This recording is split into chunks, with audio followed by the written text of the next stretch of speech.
Hey guys, I want to introduce you to the BattleYak.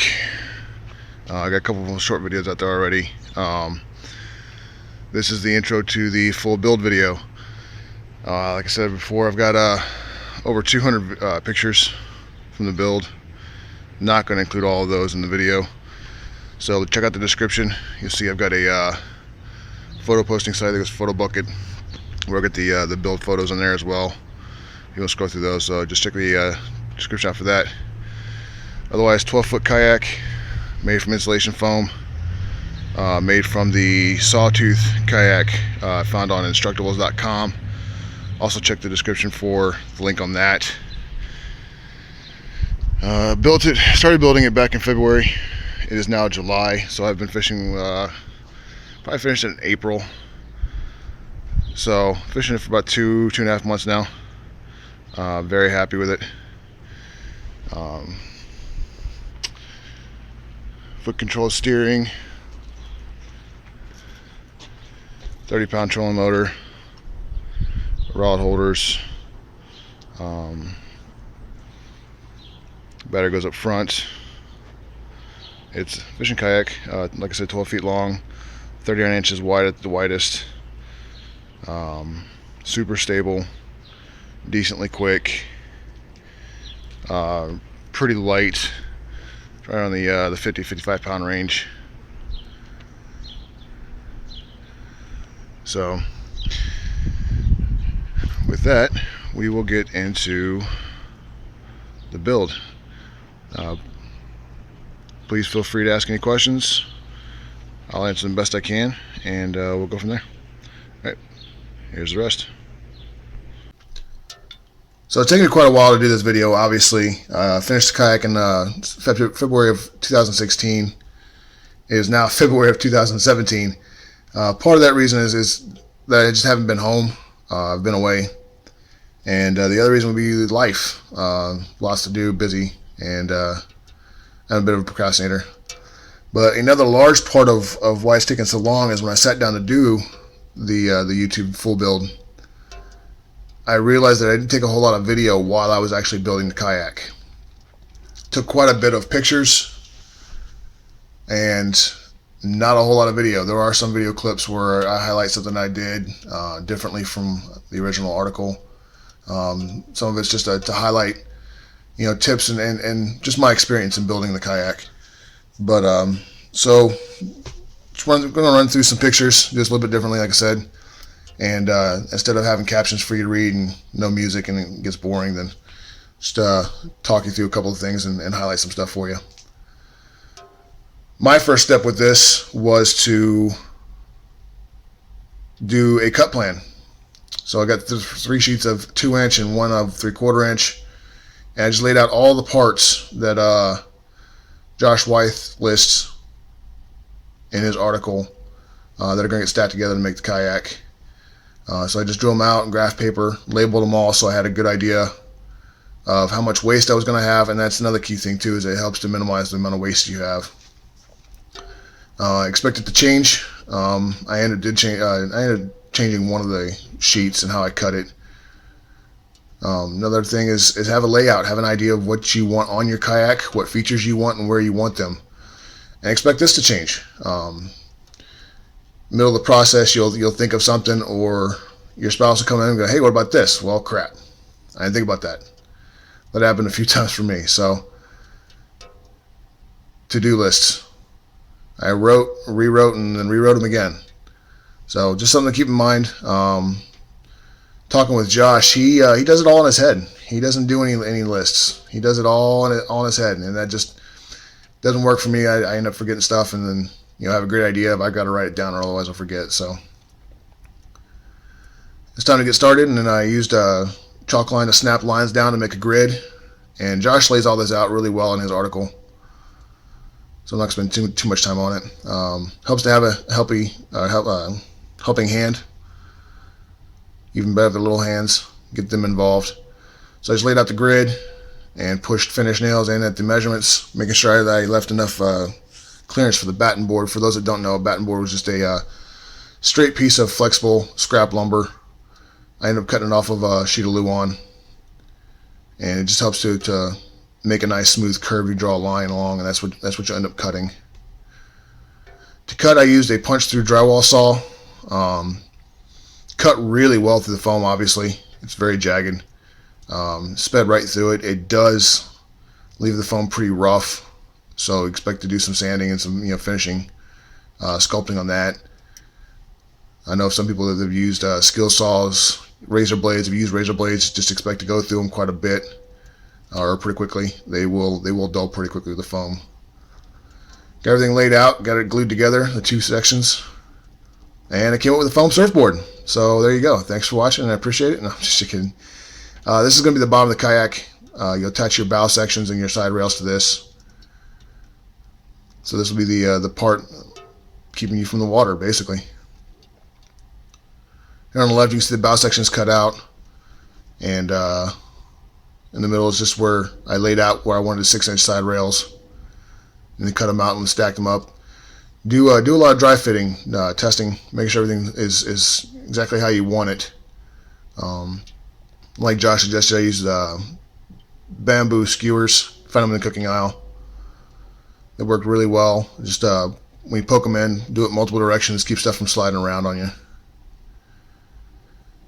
So I mentioned 6-inch side rails, and that's a modification from the original design.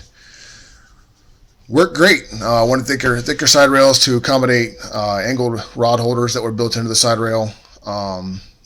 More strength, give it a little more width.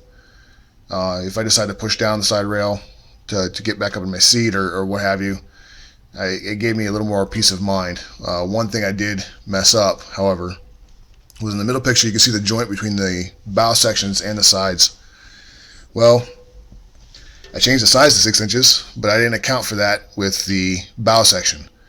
Those are still designed for 4-inch side rails. Obviously, you can see the joint, the gap or the overhang there that's jutting out. I did take some creative sculpting, but I did end up carving it down. It wasn't too bad. But that's just something to keep in mind if you decide to alter the plans. Make sure you accommodate any changes with any sections that would be involved. It's time to glue up, and like I said, Josh does a really good job of laying us all out in his article. I end up using all kinds of weight in different sections. It does have a little bit of rocker. It's just a curve from the front to the back, maybe an inch and a half at most, not much. Let the glue set up overnight, and then I started working on the bottom, on the runners or skegs or keels, different names. I'll just call them runners for now. So the middle section will actually end up being the full length, and then I've got the two hip runners or side runners there. This is the spacing I had on them originally, and then I got to looking at the side there and realized that was going to be quite a bit of foam to remove. And then not only that, but that was going to be a pretty weird angle to try and sculpt and not only have it look good but actually function. So then I moved them out just a little bit and ended up cutting off the angle there on the runner where it overhangs the bottom of the keel, or the bottom of the kayak. And you can see on the outer edge, it's not bad. It's pretty much flush.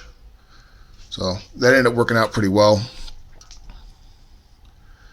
More glue up, and I used just masking tape, the wide 2-inch masking tape to hold down certain sections where I either didn't want to or couldn't put a lot of weight. Then it was on the sculpting, and what I used to sculpt it was a Sureform, and for those that don't know, it's basically a cheese grater with a handle, and it works really, really well to sculpt the foam.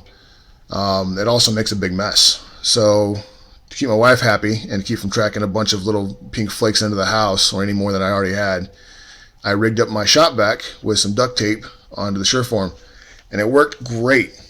It was fantastic up until the point where I got carried away and I forgot to stop and empty my shop vac, and it filled up, and then subsequently had little pink foam pieces sucked up into the motor, and they got around the little sleeve, and then my motor started making a god-awful squealing noise, so effectively killing that for now. But otherwise, as long as you keep on top of it, it works great. Really minimizes the amount of mess.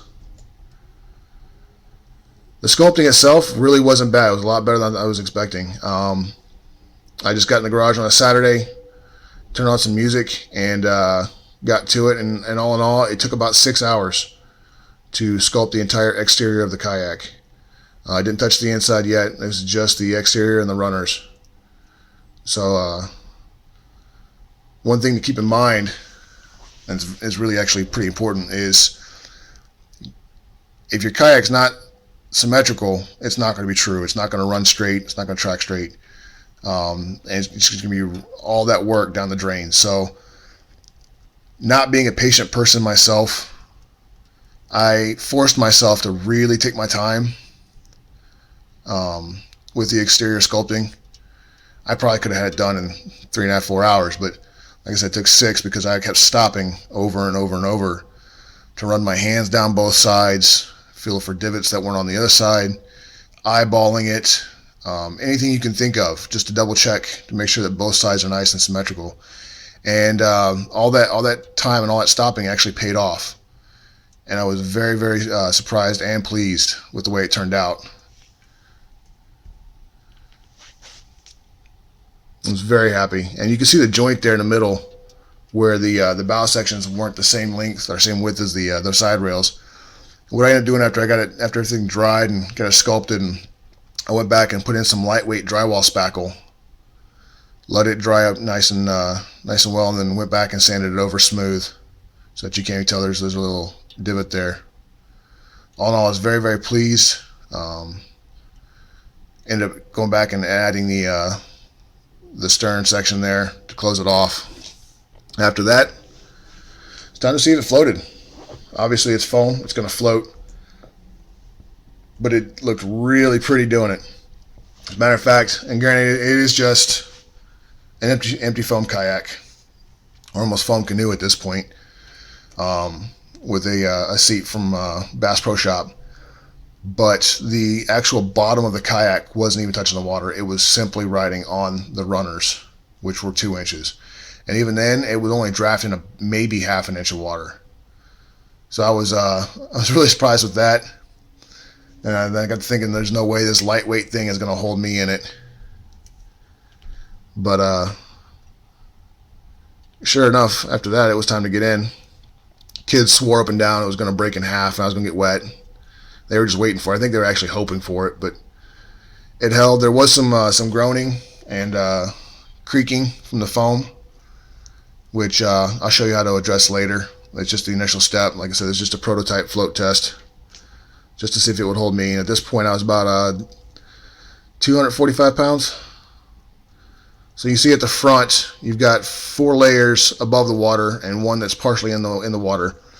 The 4 layers. The top 3 are going to be the side rails. That 4th layer is the bottom of the kayak, and a 5th layer, if you can see it, is going to be the runners. So at the front, the actual bottom of the kayak is not in the water, it's just the runner. And at the back, I'm drafting 2 inches, so the very bottom layer of the kayak itself, plus the runners underneath me. So all in all, not too bad. At the back, I've got 6 inches of freeboard, or just sidewall above the water, and then plenty of space up front for getting through any kind of chop. Even after it was finished, there wasn't a huge difference with me in it from what you see here. So I still have a little bit out of the water up front. When I add the big deep cycle marine battery, it is a pretty big difference, but there are other ways to get around that. It paddled straight. It paddled really well. It was really light. The biggest thing that I came across was that it would not glide for very long. Part of that is it is a wide kayak. It is only 12 feet long. So typically, the longer and narrower the kayak, the faster it's going to go and the longer it's going to glide. But another factor was just how light it was. It didn't have any kind of momentum or inertia behind it to carry through and to continue to glide. So that did get a little bit better with more weight as the kayak was finished. So that ended up getting solved itself. Just another shot from the side. This was me standing up and intentionally rocking the boat. I wanted to see how well it would hold up and see just how stable it was, because that was the biggest thing over the flats rat. If you've watched that video, my little 8-foot mouse boat inspired fishing boat, was I want to be able to stand up, stretch my legs. You know, if I'm out on the water for 4 or 5 hours, then I want to stretch my legs out. And I could not believe how stable this kayak was with standing up. I can stand up, I can sit down, excuse me, I can cast from it. I've caught fish and reeled them in while standing up. Paddleboard style paddling, not a problem at all. And I think it's all due to, well, with the width, 39 inches, but also those outer runners place quite a bit of extra buoyancy towards the outer edges. So the initial and secondary stability on this is pretty remarkable, and I was very, very happy with it. After that, it was time to put it back in the truck, take it on home. Yes, I did get a couple of looks having a pink boat down at the reservoir, but you know, whatever. They were all people that were sitting on the dock, so they don't know how much fun it is. Now the hard part, go from that foam canoe into a awesome sit on top fishing kayak. So I mentioned groaning and popping and everything else, the flexing that I encountered when I got in the kayak. And Josh does the same thing in his, but I believe he used 1x2 or 1x3 furring strips, maybe something a little bit narrower than that. Basically just glued along the edge to prevent flex in the foam itself. I opted to go with LUAUN, or just underlayment plywood. It's real thin, flexes fairly easily. And I just cut two 6-inch strips, actually maybe 4-inch strips. And after carving the inner rail, the inside corner of the side rail, I just used some boards and foam pieces to basically press against the outer side rails and hold the LUAUN in place while glued. I believe I did use PL Premium on this part versus the Gorilla Glue that goes between the layers. I just wanted something a little bit thicker and something that was going to hold the LUAUN in place. And you see on the right, after I let it sit up overnight, I had no issues at all. I was kind of squeamish about moving those boards and sticks, but had absolutely no issues at all with it coming loose. It's still holding a year later without a problem. So just a quick video on how I sculpted the radius on the rail up top. Quick tip for shaping your rails. The poor man's fiberglass, the same as fiberglass, it doesn't like sharp edges, so you want to have a nice smooth radius along all your corners. So normally what I found out that works the best with this, so I'll take my Surform and I'll run it down, give it a 45-degree angle, give or take, doesn't have to be exact, just a bevel, maybe a 1/8 inch, 1/4 inch, something like that. And then what I'll do is I'll come down, overlapping, and slowly, well, not necessarily slowly, but smoothly give it a curve and round it off. Now when I get to sections like this, where it's curved, not so much straight like the side of the cockpit is, back here where it starts to come back towards the stern, I switched to my small one. Now this one came from Home Depot, this one's from Harbor Freight. This one gives it nice and smooth. This one's a little bit chunkier. So it gives you a little bit coarser finish. However, it is nicer for dealing with those curved sections and those areas where it might be hard to get in with the bigger Surform. So I found that I've actually used both, and as you can see, it does make quite a mess. But just a quick little tip on giving all your corners a nice smooth radius. That's what I found works. After that, it was time to figure out the bulkheads and how I was going to raise the seat up. I wanted it raised up a little more just to make it easier to stand up and sit down. Not only that, but for paddling comfort. One thing I did while I was in the water, as you can kind of see just forward of the seat on the closest rail, is I had marked out sections where the paddle was rubbing against the side of the kayak, so I carved those down a little more. Added my initial prototype for the motor deck on back. And then we went ahead and started cutting out the LUAUN for the top of the side rails, just to add durability to a part of the kayak that's going to get a lot of abuse. Mocked up some PVC rod holders for the back bulkhead. Now the very back part of the motor deck ended up getting replaced. It was just 2 pieces of wood, and it was not strong enough. It was more just a placeholder, and I was kind of tinkering with it. I ended up going with some thicker wood and a nice strong metal bracket. Now the motor deck is held in place by wood dowels. I carved out a cone-shaped void in the foam, filled it to the top with PL Premium, and then stuck the wood dowels in there so that it would actually have something to hold on to in the foam, and then used cotter pins to hold those in place. So the motor deck will come off should I ever need to. I don't foresee it, but just in case. And then with the rod holders, it's just regular white PVC, and then I used a heat gun in a beer bottle, which was conveniently near the kayak, to flare out the top edges of the PVC to act as rod holders. And also on the left was battery placement. Just a quick look, no talking on the LUAUN rail covers, just to give you a better look at them.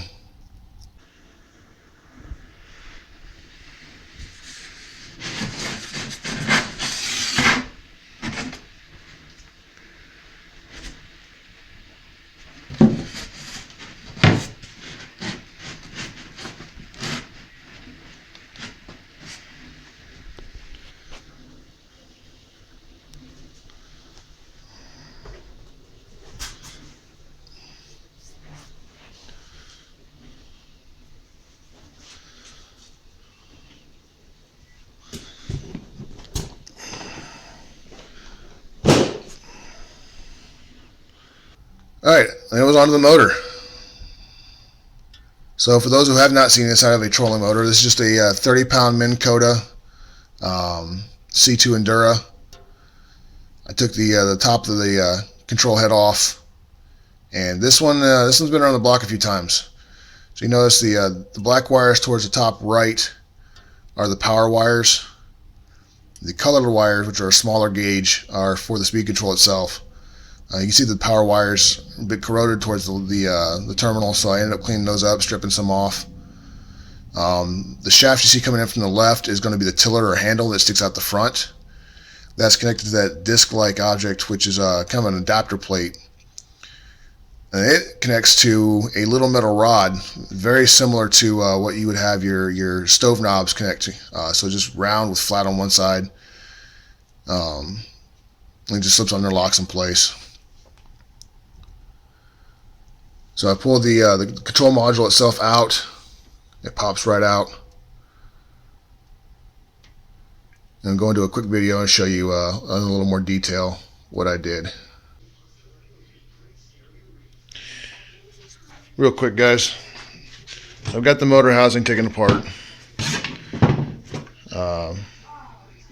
On the Minn Kota 30, it's the Endura 30.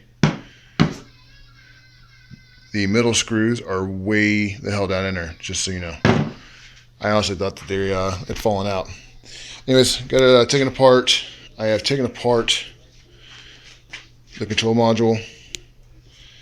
This part here, you see a lot of other videos on YouTube where they've got an oven knob or some of the knob on this rod. That rod originally goes into the end of the handle. Now my original plan was just to mount the entire control head inside here with the handle hanging out the front. I'd be able to extend it towards the seat. Instead, I'm going to mount this in a box like you see on other videos. I just figured it was going to be too big of a pain in the butt, but now I'm thinking it's not going to be. So now the step is to take that big leap, got the wires. I've got everything plugged in here. I'm going to leave these connectors here. I'll clean up a bit before I reinstall everything. Power wires can use some attention. The other ones look pretty decent. So snip the wires, leave the connectors on there, and the way to work is the motor will get it mounted to the back. This length of wire will get lengthened and attached to the plug. The other end of the wire will be attached to the other end of the plug. The wire is lengthened and will run through the boat, through the conduit, up to control module. Now my power wires that go to the battery, I've probably got, I don't know, 4 or 5 feet of wire to go to the battery, so those will be fine because the battery will be mounted in the front. So I'll have plenty there, so I don't have to mess with that. So really all I have to do is cut these wires, extend them, and attach them to the plug. So I just want to give you a view of that. So what makes a fishing kayak different over a regular kayak? A lot of that's going to come down to storage. So initially, well, you can actually expect, you've seen on the left, as I was running the electrical wiring and everything else and trying to get that all figured out, the kayak turned into a workbench itself. So don't be surprised if that happens. But back to the storage. So I had a space underneath the seat for the small Plano tackle boxes. And then I also had some space on either side. Made some little compartments over on the right side of the seat as you're sitting in the seat. And then there's the open area on the left, which is really handy for placing rod handles. And then I also mocked up a center console, which was vital for what I had planned for the speed control for the motor. So it's got just a little hatch in it. It's got a small bowl for handling, weights, hooks, anything that you want to set down temporarily. And then I used a locking Tupperware lid with a plastic seal. Not that it really does much good after I cut the bottom off of it. And then cut a hole in the lid, and that's what this had the speed control poking through. At this point, the console is just mocked up. Go into a little more detail here in just a second. This is a section view. So basically just one side's pulled off before I glued everything up. So again, at the front, which is on the left side, that's where the speed control and the Tupperware container goes. And then I got a little bowl in the middle. Enough space for all the wires. The plan is to have the wires from the motor come in from the left and through a hole in the foam with PVC as a conduit. Run up to the speed control and then run down the underneath that compartment. There's a little channel in the middle of there. The power wires would run to the back, or I should say to the front of the kayak, underneath that compartment and through the front bulkhead. The video is going to show the routing the electrical, putting in the foot pegs, and another look at the console. Since I got to working at a feverish pace, I want to go over a couple of things because I didn't take any pictures. So, mocked up console. It's got a tray in there. All the wires are going to run underneath here. I've got a channel underneath the tray. It goes to the battery compartment for the power wires.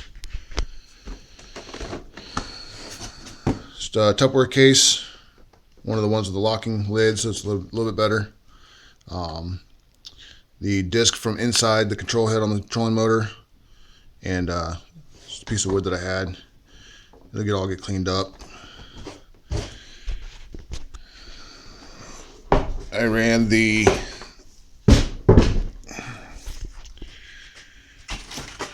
wires for the control. Again, this is all just mocked up, so it's going to get all cleaned up and pretty. Just testing out the theory right now. But PVC for all from the control back to the motor. Runs back here through the middle bulkhead into the back. I've got a 90-degree elbow there to come up. Now I had ordered a connector kit from Amazon. Right voltage and everything else, but I neglected to double check the number of wires coming out of the motor. And there are 4. The one that I picked up was 3. You guys here. $25 on Amazon. It's exactly what I wanted, but it's 3-hole instead of 4. And because I'm impatient and already over budget and don't feel like waiting for that to get returned to Amazon, I went down to Walmart, $5. It got me a 4-pin trailer connector. I'm going to be trimming these wires down, but it works. I tested it out. I'm just going to get this cleaned up. So it's just mocked up right now. So also got some plywood in, not plywood, excuse me, LUAUN and over the deck. That's just to give it some protection while I'm standing and getting in and out of the kayak. Don't want to dent the foam up too bad. And the next will be the FOOTPEGS. Got these from Amazon. They're Atwoods. I don't recall how much they were. I want to say $20, $25, something like that. What's nice about these is I'll be able to secure the clamp and they will slide really easily, and I'll be able to run the steering cable through that little hole right there back through the brake line, and I'll have my steering. So just a quick little review since I didn't take any pictures for all this. Still got a ways to go, but knocked out a few more items. Got the FOOTPEGS installed. Luckily, surprisingly, the cabinet screws I used, 2.5-inch cabinet screws, I think they're 6 threads per inch, hold really well in the LUAUN.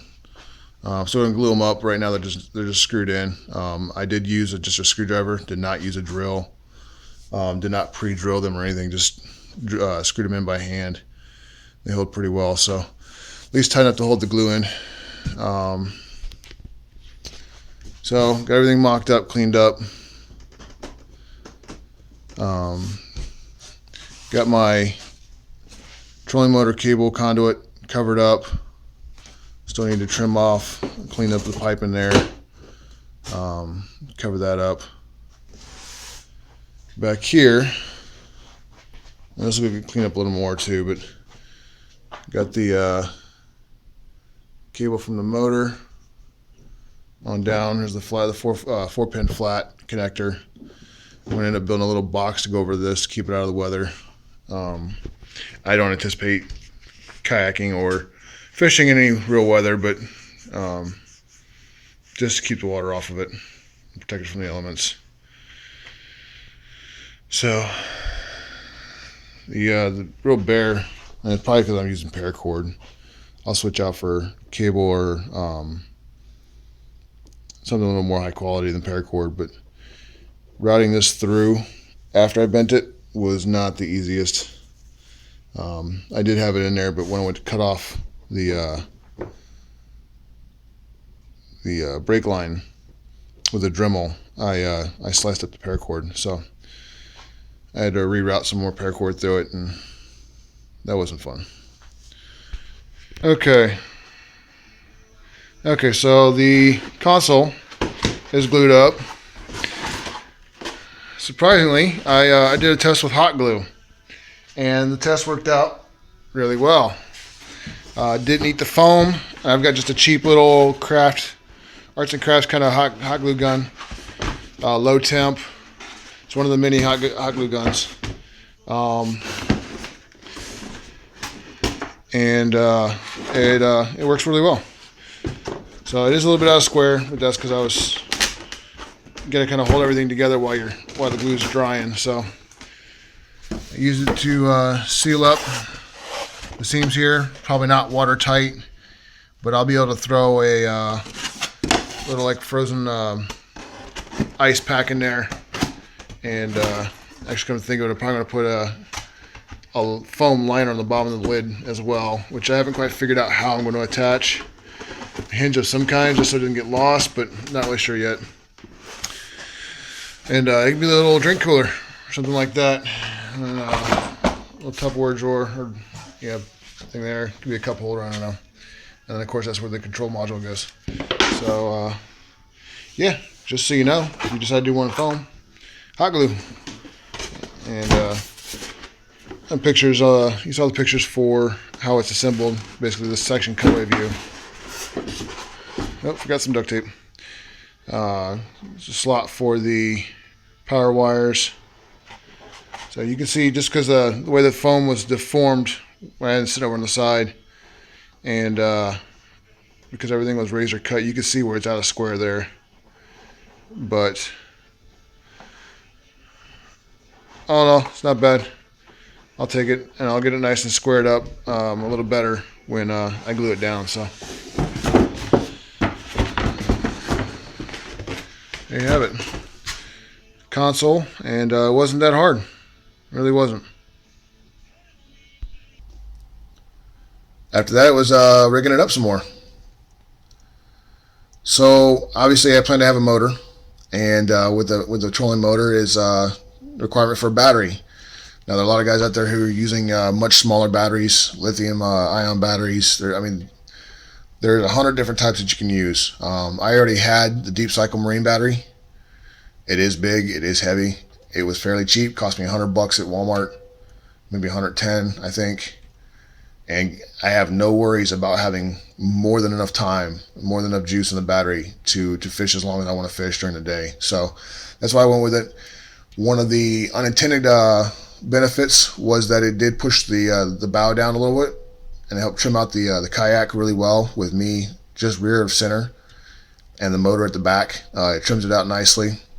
Even if my daughter's sitting up towards the front, and I'll show you where she sits in just a second. Even with her in the front of the boat, it still trims it out really well. It actually helps track with tracking straight as well.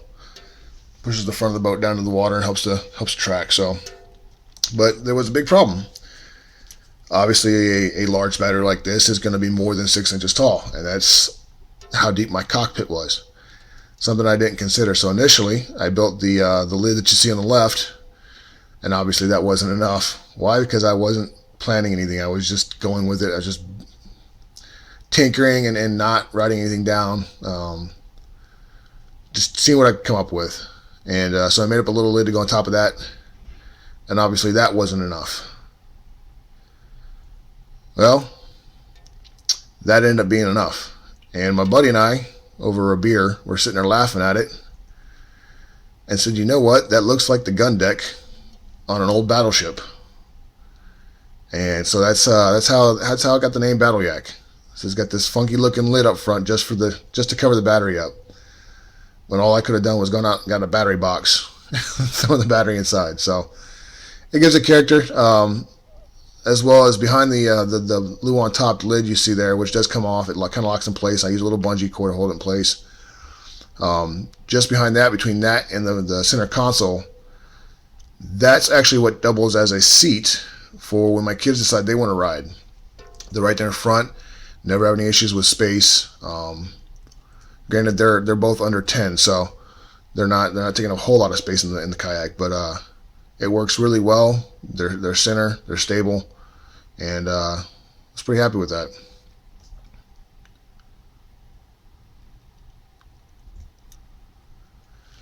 After that, it was time to rig the motor up. This took some experimenting, and what you see here ended up not even being the final version. It pretty much was, but what basically the biggest difference was is the brake lines ended up getting cut down a little more. They were just sticking out there, way out there, and in the way, and I just didn't feel like dealing with it, so I cut those down a little bit lower. But essentially, got the 2 steering cables that run to the front pedals, and if you look in the picture on the left, well, any one of the pictures really, you have the black paracord that runs to the left side or the right side as you're sitting in the kayak. What that is going to do is that's your tilt lever, or your tilt wire. The one that's on the right in the pictures actually wraps around the back of the motor shaft, hooks into the release lever. You pull that and it tilts. And apologies if I'm being redundant on some sections. Like I said, this thing's been pieced together over the last year, so I'm trying to avoid it, but my apologies if I do. Just a good close look at the threaded rod that I used with the existing collar that was on the motor. Works as a depth stop as well as used for steering. And we'll take a closer look at it. Steering line comes out of the tube, comes back. Excuse me. Got it attached to a carabiner. Just got some tape on it to secure it, but it's looped underneath there. That attaches to a shackle. The shackle is what opens by screwing it. Got that going through a ring. It's basically like a hog ring or split ring. It's not ideal, but because this is smaller, the shackle wouldn't fit through it. This is the all thread. It's just a piece of threaded rod. I want to say this is 3-inch, might be a little bit 3/8 inch, but might be a little smaller. These are two stop nuts, and they tighten against this and actually holds this collar in place, which sets the depth. If I get too shallow, I just lift the motor up, and then the cables run to my pedals up front. And usually with this setup, I can get that kind of angle.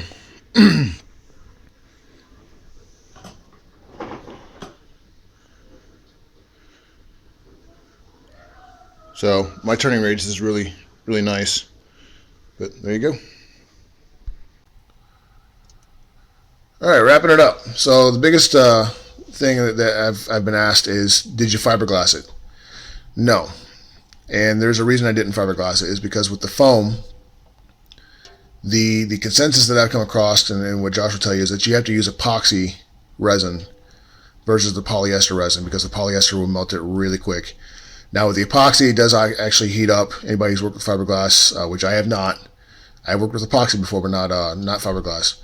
The epoxy does heat up in the curing process, so if it's on too thick, it will get very hot and can melt the foam from what I've heard. But the epoxy resin, it was just too high of a cost. It was just money that I wasn't willing to spend on the project. So I went with what Josh suggested, and what he uses on his boats is what he calls poor man's fiberglass. So basically what you do is you take Titebond 2 glue, is the most common glue used. And some people water it down, some people don't. I did not. And you just lay it down, with the roller. Josh, in his case, actually goes through with a wallpaper perforator, basically like just a little rolling tool with spikes on it, and so that the glue can get down in those holes.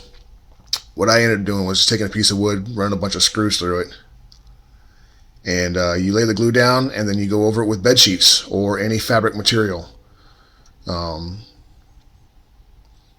As you can see on the left, or excuse me, on the right, for the runners, I ended up using burlap for the center.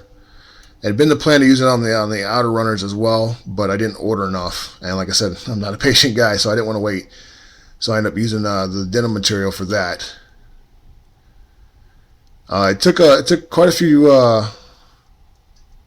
attempts. It was definitely the most tedious process for me. What I recommend is actually thinking about how you're going to lay it down. And again, if you've done fiberglass, then this probably isn't an issue for you. I tried to do it all on one sheet, and it just did not work. It was a mess. I couldn't get things to lay right, and then I went back and made strategic cuts here and there to make sure everything laid right, and then I could get bubbles out. So, but it was definitely a long, tedious process. I think all in all, with dry times, which is just overnight pretty much, it took the better part of a week to wrap the boat inside and out. I did not cover the floor or the cockpit. I did cover the side rails most of the way down. Didn't bother with the floor. I did do the center console, and then both storage compartments, the front and back, and then the entire exterior. Some sections you see in the video, some sections get covered with multiple strips. And what this does is basically just it holds the foam together. It also helps with abrasion resistance, in some cases to a certain extent, puncture resistance. I was talking with some of the guys on the forums here recently, and one guy did a foam kayak like this. He was having problems with running over reeds that were under the water, and the reeds were poking up into the foam really bad. Versus sliding over smooth rocks, you tend not to have that problem with, but with the sharper reeds, you definitely would. So closer shot of the burlap. I did use staples to hold it all in place while I glued it down. But even after the glue dry, the staples come right out of the foam. It's not a big deal at all. I could have done a little better job, been a little bit neater in certain sections. But at this point, I was starting to get a rush to get it done. Okay, folks, jumped ahead a little bit with the pictures and video. I'm on to the skinning process, the poor man's fiberglass. Reason being is it's messy. You get glue all over your fingers. You can use gloves if you want to, but it's getting away from me, and I can never find any that fit my hands. So what I've done is I've got bed sheets on the skin, and now I've gone I'm to the point now where I am reinforcing my runners. I've got burlap for the middle, and because I didn't order enough, because it's a 12-foot boat, I ordered what was it, 4 yards? Yeah, in any case, didn't order enough to cover all 3 runners, so I'm gonna find another material to use these. I've got some denim, some blue jeans that were full of holes, and cut those up. Might use those. Let's see how it works. A few tips. First, I would recommend that you use smaller pieces. I tried doing a whole bed sheet, and trying to get the creases out with a bigger piece is a nightmare. So end up going with smaller pieces, and you'll learn as you go where to strategically place cuts, slits in the fabric to help it lay down. For example, here had a crease here. Another thing is do a practice piece, do a test piece, get some scrap and try it out. That way you get the idea of what it's like, how much glue to use, and how to smooth it out and get the best result. I did find out along this contour here, of course the boat is upside down, but along this contour here where it kicks out along the side, I found out that I was getting a lot of air pockets in here, and I just couldn't get it tight along the sides without having an air pocket. So I just got it on there, I went back, I made a slit, worked out the air, and then came back a little later after everything dried and put it basically a patch over it. So you can see over on this side,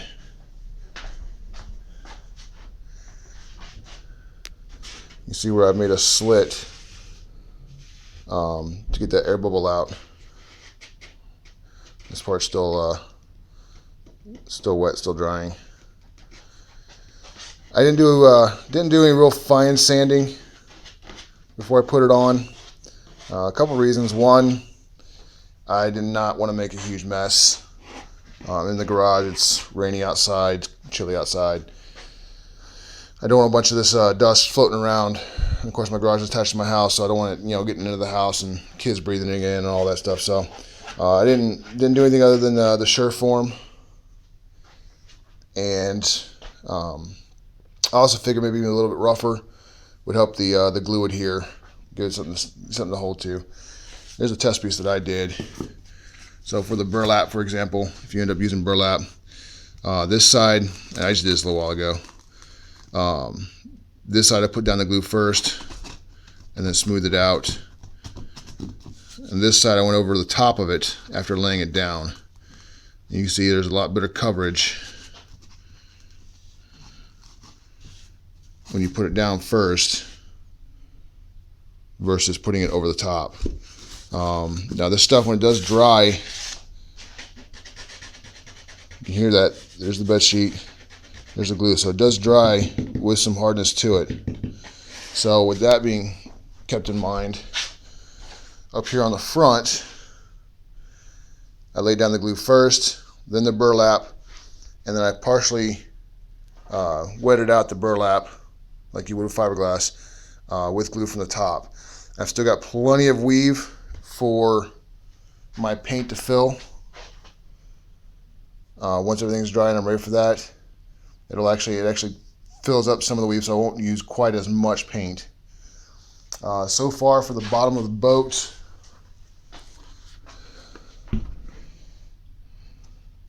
I've used a little over half a gallon, maybe about half a gallon of the glue, and I've pretty much got all of the bottom of the boat done, with the exception of the reinforcement on the runners, the outside runners. So it does take quite a bit of glue. The top, I don't know. I may end up having to get another gallon. We'll see, or a couple of smaller bottles, but. Yep. So pour my fiberglass. We'll see how it turns out when I gets around to painting it. So we'll see. Just real quick, I'm going to show you guys the blue jean material, or blue jeans, cut up blue jeans basically. These were some of my most comfortable blue jeans that I had. Unfortunately, holes and tears and key spots that just could not be fixed meant their demise. So if you think about it, what makes your most comfortable blue jeans your most comfortable blue jeans? Well, it's the fact that they contour to you no matter what position you're in. Well, to my surprise, did the same thing on the boat. Did not have to make a single slit, even with this pyramid here, or this wedge here I should say, the end of it there, and going around to the curve all the way up, laid completely flat, no bubbles, no wrinkles. I did put on a generous amount of glue, more so than I did with the bed sheet. For example, when I first started doing it, this section here was the very first part of the boat that I did the fabric on, and I put so much on that it started to soak through the sheet. Well, the problem is you want some kind of weave for your paint to hold on to, so you don't want to put too much on. Well, that's not going to happen with this. So I put the glue on very generously, and it's laying down nice and flat, and I think with the paint in it, it's going to be extra durable, because the runners are going to take the brunt of the abuse when it comes to beaching it and getting out into the water. So make it a pretty. So at this point, it was time to slap some paint on it and make it look like a kayak. And got to thinking, and saw some designs back in the around about World War I. They started painting the ships with camouflage patterns. It's not like what you see on tanks or military vehicles typically. The design you see here is called Razzle Dazzle, and it's not so much meant to hide the ship. You're not going to hide a battleship like that, or in this case, I think this one's a cruiser. What it did do, or what it was meant to do, was break up the lines and confuse the enemy as to which direction the ship was going. Thought it looked kind of cool. In some cases, it was almost looked like digital camouflage. But then I got to thinking. Now, mostly I fish small lakes, reservoirs. Eventually, I'll float a river or two with it. But I live pretty much on the Chesapeake Bay, and I got to thinking. Well, the Chesapeake has a lot of traffic, especially down around the mouth, around the Hampton Roads area. A lot of traffic, and you don't necessarily want to be in a kayak in a heavily trafficked area with a paint job that makes it confusing as to which direction you're going. It's not smart. So from there, told the kids to pick a color because they picked the first color on the flats rat. So they went with this beautiful Caribbean blue color, and I got to thinking, blue on water, but then again, all my fishing areas are brown or green, you know, typical pond water, not pond water, but lake water, you know. So it's really not bad. It actually stands out pretty well.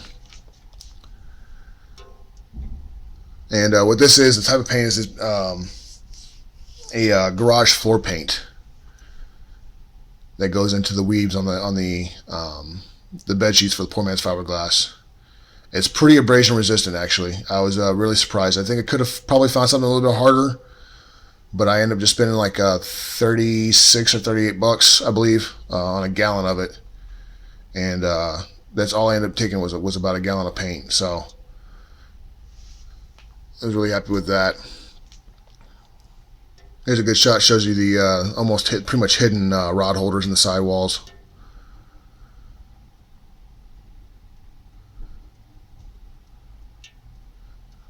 Now I did end up changing up the side runners. Something I forgot to mention earlier was the problem with the gliding was I think I was getting quite a bit of resistance and drag off the side runners when I was paddling, because basically it was just a barge shape where it was just contoured from the bottom of the kayak going up to the bottom of the runner. There was no angle in it at all. So I went back and cut a V-hull, not necessarily a V-hull, but a V-bow, you know, typical bow shape, into the front and rear of the runners. And I think that actually ended up helping a lot more than having weight. Obviously, I'm not a boat engineer. First attempt doing this, but it just kind of made sense when I got to thinking about it. Of course, that was over a beer as well, so it always helps. Stop, drink a beer, look at your project, figure out what you need to fix, know how to fix it.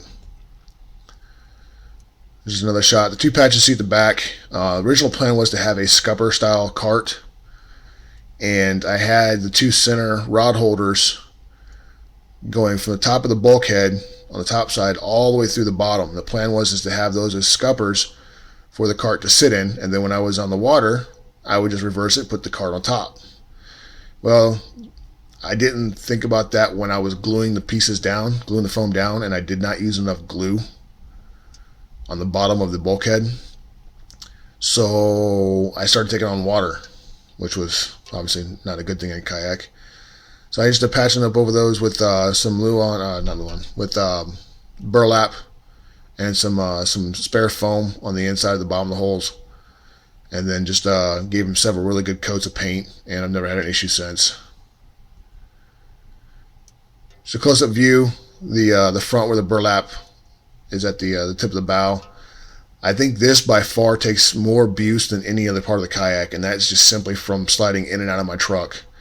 I've since made a little, not necessarily a cart, but it's a little sled for the nose to slide on in the truck. I have a rhino liner bed liner in the bed, so it's pretty rough on it.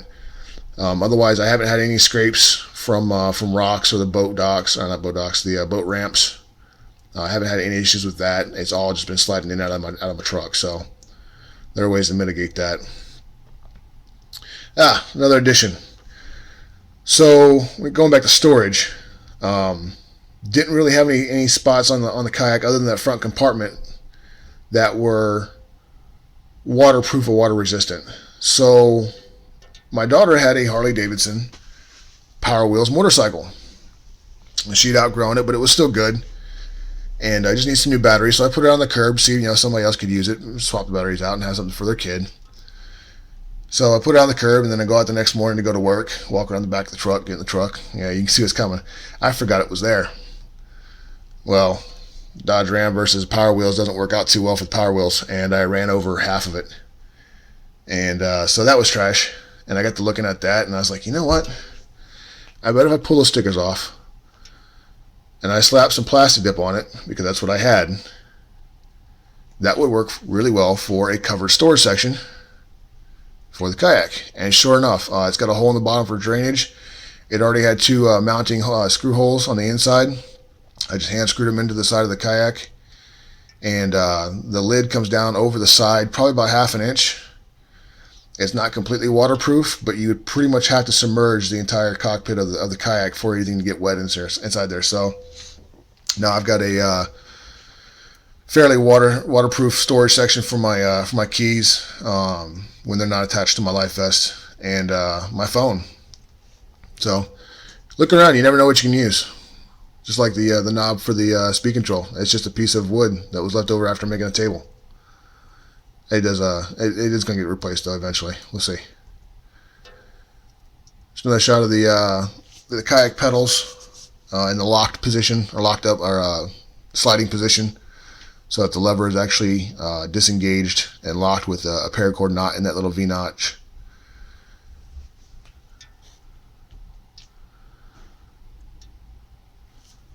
And so another shot after I got the motor deck painted, got the wires cleaned up, added the foam floor mats into the bottom of the cockpit.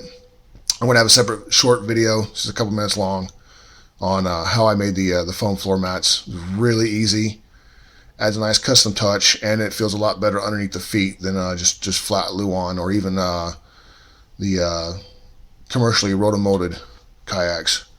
So I've seen quite a few guys do this too, so just a way to do those. From this close up, yes, you can see the seams. Again, I could have done a much better job. I never did paper mache as a kid, or plaster of Paris. I've never done fiberglass. Even my wife does all the Christmas wrapping, because I can get it done.